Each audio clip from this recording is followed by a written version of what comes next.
Hola, hola mi gente, reciban un cordial saludo. Gracias por acompañarme en este nuevo análisis. Hoy revelamos dos escándalos que desnudan a la oposición. La simulación electoral en Coahuila, donde el PRI impuso planillas con candidatos repetidos en todos los cargos, y la renuncia sospechosa de Daniel Acedo en Sonora, vinculado al gobierno estatal, justo después de ganar. Dos casos que contrastan brutalmente con la elección federal que tanto critican. Comencemos con la información. Hoy arrancamos con lo que muchos han calificado como el verdadero rostro de la simulación electoral en México. Mientras la oposición lanza ataques contra la elección federal del Poder Judicial, acusando fraude y estructuras, lo cierto es que el verdadero escándalo se gestó, se llevó a cabo en un estado gobernado por ellos mismos, Coahuila.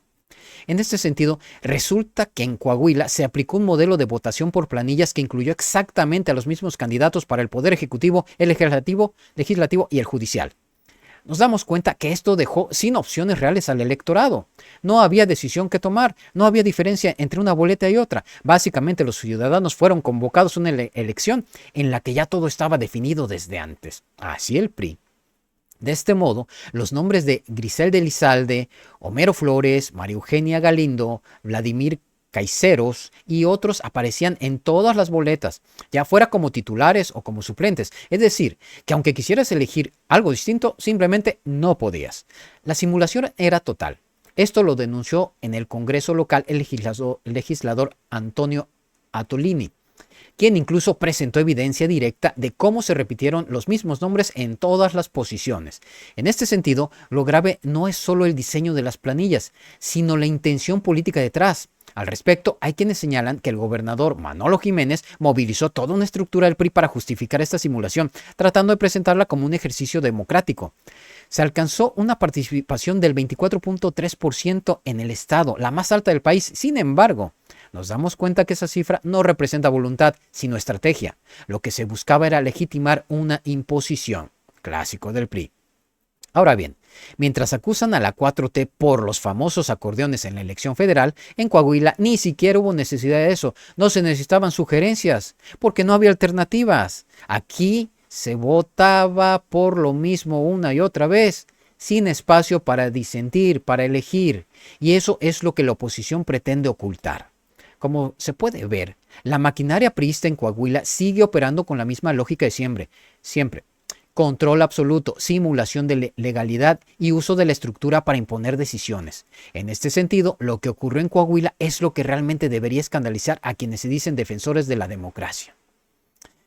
También es importante señalar que esta supuesta alta participación no se dio por conciencia ciudadana, sino porque también se votó por cargos de poder judicial local. Así que quienes asistieron a votar por esos cargos ya llevaban instrucciones precisas y un diseño cerrado de plantillas. No fue decisión del electorado, sino de los operadores políticos del PRI. Al respecto, Ricardo Mejía, del Partido del Trabajo, también se pronunció, dijo que la justicia en Coahuila sigue secuestrada por el PRI y que personajes sin experiencia jurídica, como Miguel Meri, se mantienen en el poder por dedazo político.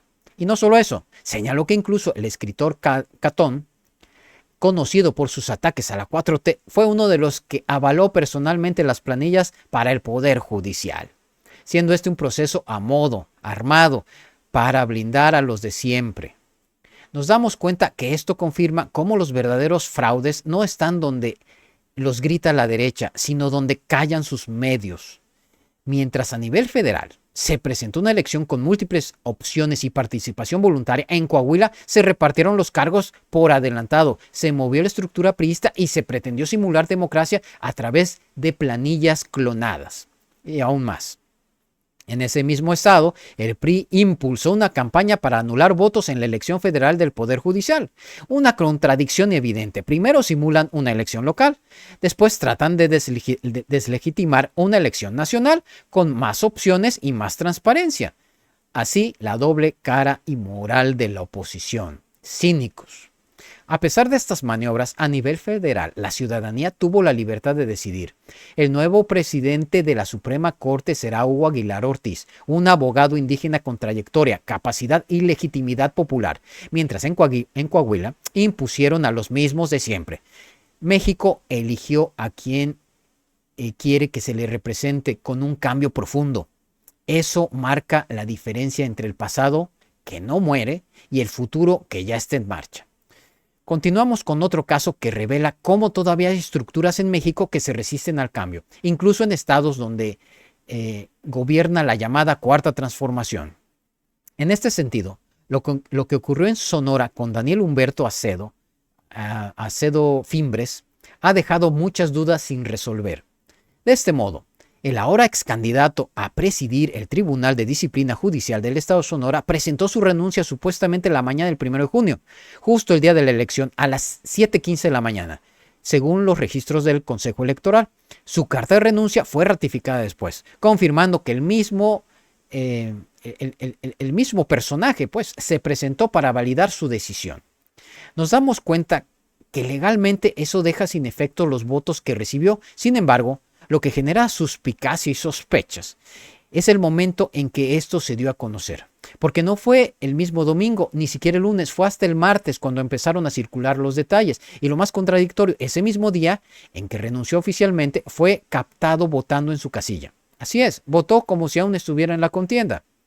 En ese sentido, el problema no es solo que haya renunciado, el problema es el contexto. Daniel Acedo no es cualquier ciudadano, es esposo de Lisbeth Garner, actual tesorera del gobierno de Sonora. Es decir, se trata de un perfil cercano al poder estatal.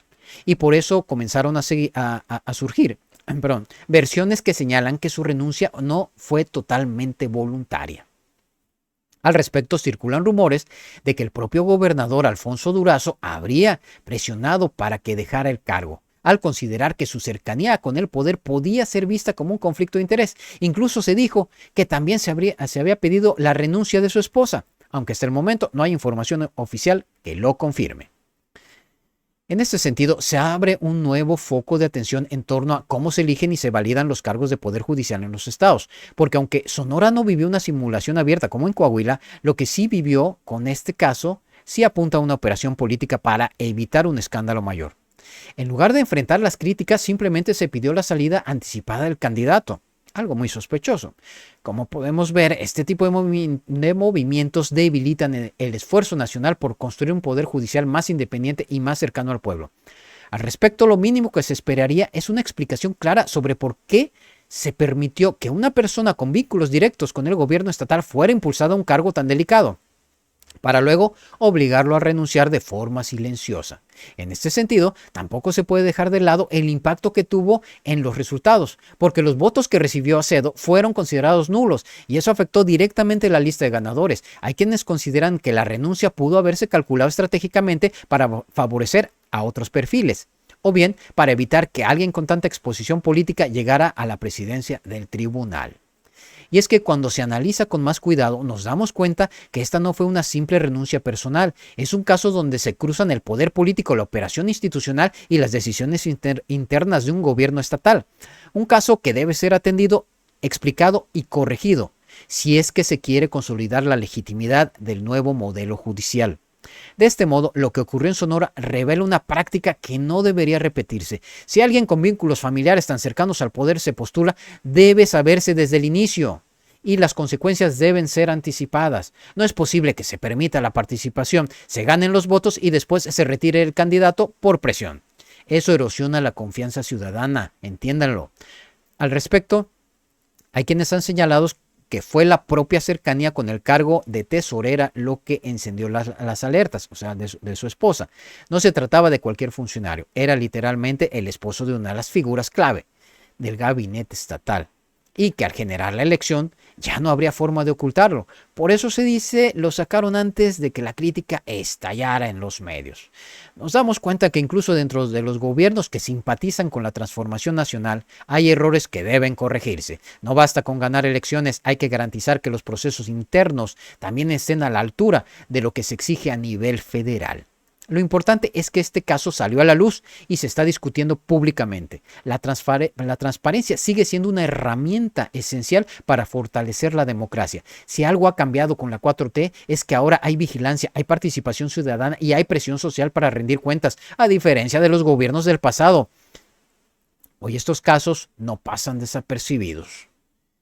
Y bueno, mi gente, así las cosas. Gracias a todos ustedes por acompañarme en este análisis. Los invito a que dejen su like a este video, a que se suscriban al canal y activen la campanita para que no se pierdan los próximos videos. Nos vemos en el siguiente video para seguir analizando lo que pasa en nuestro México y en el resto del mundo. Y no olviden dejarme sus comentarios para saber qué piensan, porque su opinión es muy importante. Y en México todos tenemos voz. También quiero darles las gracias a todos los que se suscriben, que me dejan sus comentarios, sus likes en mi canal. Muchas gracias por su gran apoyo. Recuerden, siempre a la izquierda, con el pueblo.